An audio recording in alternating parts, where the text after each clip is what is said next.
des collégiens chez des lycéens, des photos pour effacer le handicap et des photos pour exacerber le talent. Voici l'actualité ce soir du 6 minutes Strasbourg Eurométropole.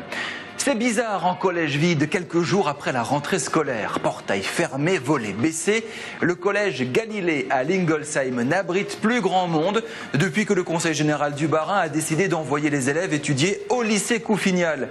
La bâtisse, vieille de 20 ans seulement, donnerait des sueurs froides aux experts. Des défauts de structure ont été repérés, obligeant l'application du principe de précaution. Pas d'élèves dans des murs qui pourraient réserver de mauvaises surprises. 540 collégiens sont du coup passés au lycée en 2 coups de cuillère à peau. Et c'est ce qui énerve les parents d'élèves de Lingo. Manque de préparation, manque de moyens, manque de concertation, manque de sécurité. Les parents mènent depuis hier un boycott pur et simple de Couffignal. Selon une organisation syndicale, seuls 30% des élèves du collège Galilée étaient en cours hier, moins encore aujourd'hui. Demain, une manifestation est prévue devant le rectorat. Les parents réclament le retour à Lingolsheim sur un terrain mis à disposition par la ville qui pourrait accueillir un collège modulaire. Problème, cette solution déjà envisagée prendrait au moins 10 mois de mise en place.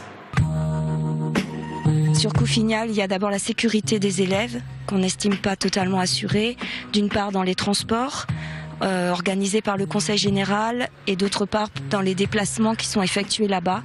Par principe, mes enfants, je les mets dans le public. Mais parce que je trouve que le grand avantage en fait, de les garder à Lingolsheim, c'est qu'ils sont dans un collège de proximité. Là, je n'ai plus la proximité et j'ai des conditions d'enseignement déplorables.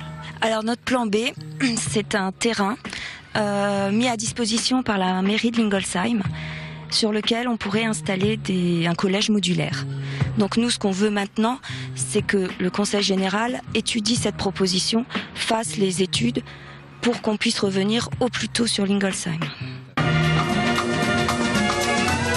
Une simple image peut tout changer. L'exposition photo Envisage-moi d'Éric Vazoller fait partie de ces moments qui bouleversent les points de vue sur l'autre. L'autre ici, c'est un étudiant handicapé, 18 pour être précis, photographié tout sourire. Vazoller efface le handicap par ses cadrages et sa lumière. Il n'y a plus les valides et les non-valides, il y a eux, des jeunes, avec leurs envies, leurs rêves, leurs fantasmes. Envisage-moi est à voir à la fac de droit de Strasbourg jusqu'au 19 septembre. On est surpris en arrivant sur l'expo parce qu'on ne sait pas toujours de quoi on parle. Il faut regarder attentivement. Et en fait, on n'a que des visages radieux, des visages de la jeunesse, des visages de personnes qui sont tout à fait capables de faire un parcours universitaire comme tout à chacun, malgré leur situation de handicap qui n'est pas dévoilée au premier abord. Le long des photographies, il y a des miroirs. Si on se penche vers les miroirs, on voit aussi son propre visage, qui renvoie aussi au visage de l'autre qu'on vient de voir sur les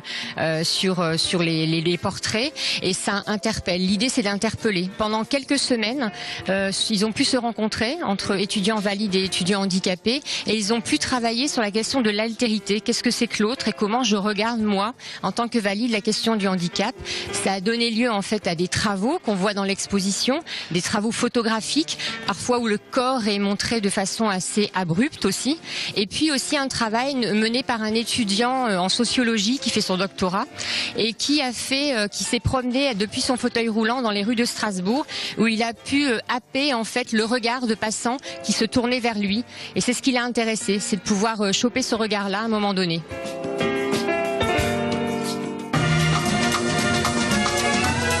Paola Guigou est une jeune photographe strasbourgeoise. Son truc à elle est de prendre des photos d'artistes et d'artisans dans leur univers. Comme un peintre, Paola fabrique une toile, met en scène, cherche l'émotion dans le regard ou le sourire.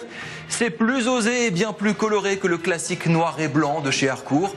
La célèbre costumière Rita Tataï n'avait jamais fait ça de sa vie, se mettre en scène dans son atelier du Faubourg de Pierre, au milieu de ses plus belles créations. Voici le tableau d'une vie entière. Quand je pose la question aux artistes, en général, on ne s'intéresse jamais à eux, on s'intéresse à leur production. Donc là, j'essaye, par mon travail de portraitiste, de mettre en lumière les gens qui ont un savoir-faire indéniable et les révéler. Et la démarche, c'est surtout de les mettre au centre de l'image, entourés de tout ce qui les constitue. Là, il se trouve que c'est des années de costumes, donc on a composé un tableau ensemble depuis hier avec des pièces qui sont pas posées là par hasard, c'est des pièces choisies. Je pense qu'une fois que la personne se place au centre de tout ça, il y a une petite émotion qui se dégage. En général, je suis attirée par des gens qui soit sont dans l'ombre et je viens les chercher parce que je sens que voilà, ils ont quelque chose à raconter. C'est un peu le bilan d'une vie et puis certaines personnes me disent voilà, ça c'est posé, c'est un tableau, ça y est, maintenant je peux passer à autre chose. Demain, dans le 6 € métro, les 130 ans du Palais universitaire de Strasbourg. Je vous fais visiter les lieux avec l'historien Georges Bischoff. 6 € métro sur Twitter pour nous envoyer des photos de vos 130 ans à vous. Salut!